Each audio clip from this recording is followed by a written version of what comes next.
untuk kita semua, terkhusus Bapak Ibu guru honorer yang sudah PG. Kali ini saya akan update informasi dari Kemendikbud terkait dengan jaminan yang Bapak Ibu tunggu dalam hal pengangkatan menjadi P3K.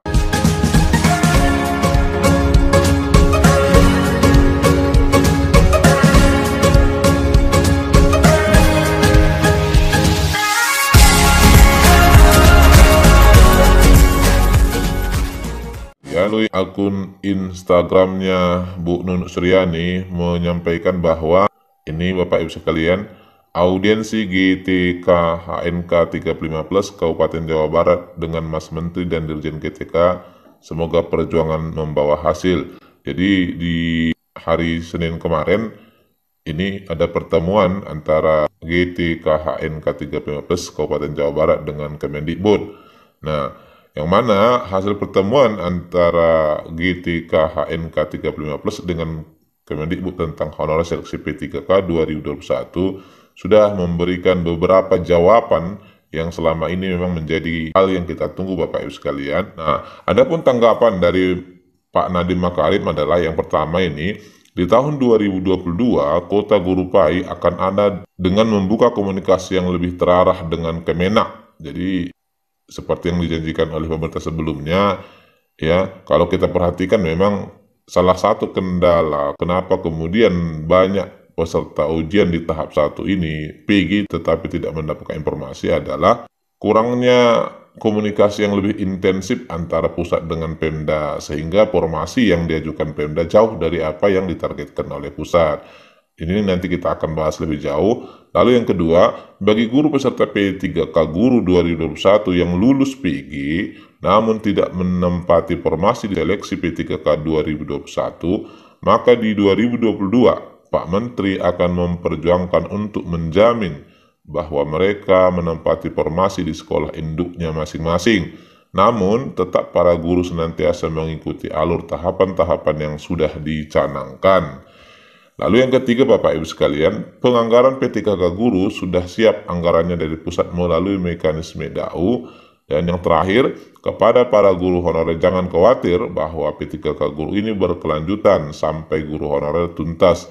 Jadi tiap tahun akan senantiasa ada rekrutmen P3K Guru.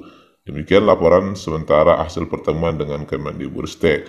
Jadi ini ada peluang ya bahwa sebenarnya salah satu cara menyelesaikan kasus guru honorer ini adalah melalui rekrutmen P3K yang tujuan utamanya sebenarnya adalah untuk menuntaskan kasus guru honorer ini. Lalu terkait ini Bapak Ibu sekalian, sebelumnya juga Kemendikbud sudah turun ke daerah dan sudah melakukan komunikasi intens untuk memohon kepada daerah membuka formasi sebanyak-banyaknya sehingga kebutuhan guru 1 juta di tahun 2021-2022 ini dapat terpenuhi. Terkait ini, beri cuplikan videonya yang mana ada hal yang bisa kita analisis dari sini. Guru P3K ini yang lolos seleksi, anggarannya sudah disiapkan oleh pemerintah pusat, dijamin. Jadinya udah nggak ada alasan lagi untuk tidak mengajukan formasi. Jadinya mohon untuk sekarang ini, untuk pengajuan formasi untuk tahun depan, mohon dipolkan sampai ke 70.000 dan tolong sekali nanti kami akan berikan daftarnya bagi teman-teman kita yang sudah lolos seleksi, yang sudah layak menjadi P3K, didulukan dulu, itu harus masuk semua Pak, karena kasihan banget mereka udah lolos seleksi tesnya, tapi nggak diberikan formasi. Nah ini mohon dukungan dari semua bupati, dari semua wali kota, dan juga Pemprov untuk memaksimalkan formasi ini. Toh anggarannya akan diamankan dari pemerintah pusat melalui DAU. Di video tersebut disampaikan oleh Kemendikbud pernyataan yang menurut saya ini menjadi sebuah hal yang menggembirakan kepada kita semua. Disebutkan oleh Kemendikbud di situ bahwa bagi Bapak Ibu guru yang sudah lulus PG akan diberikan datanya oleh Kemendikbud kepada diharapkan untuk didahulukan diangkat Bapak Ibu sekalian. Kalau menurut saya arti didahulukan diangkat di sini adalah begitu Pemda mengajukan formasi di tahun 2022, maka bagi Bapak Ibu guru yang sudah lulus tidak perlu menunggu ujian di tahapan tahun 2022 ya. Sebab sesuai kualifikasi Bapak Ibu sudah memenuhi. Jadi ini harapan kita di tahun 2022 dengan disetujunya formasi dari Kemenpan, maka Bapak Ibu akan diminta Kemendikbud didahulukan pengangkatannya sebelum ujian di tahun 2022. Ini menjadi catatan penting kalau kita lihat dari apa yang disampaikan oleh Pak Nadiem tadi. Kemudian sebelumnya di akhir Oktober kemarin, Kemenpan sudah menyampaikan ini informasi agar Pemda mengusulkan formasi untuk P3K 2022. Ya, hal ini terbukti dengan adanya surat Kemenpan RB yang ditujukan kepada pejabat pembina kepegawaian P3K pusat dan daerah.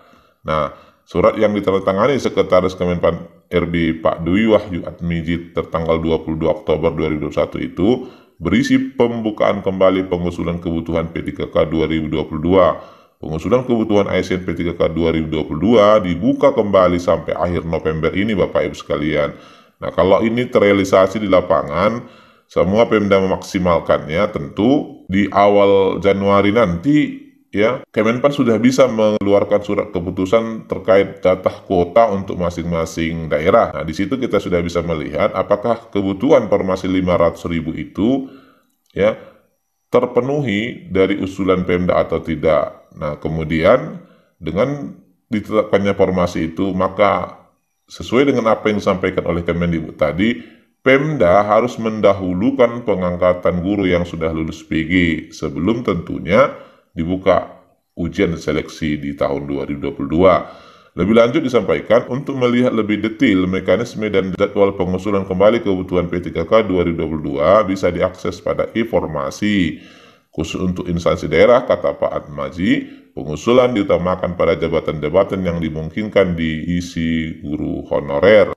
Hal itu tetap dapat memperhatikan kualifikasi pendidikan yang dimiliki saat ini sesuai dengan persyaratan jabatan fungsional, yang mana menurut Pak Cahyo formasi guru tersebut berpotensi dialokasikan bagi guru honorer terutama K2 yang memenuhi persyaratan minimal S1.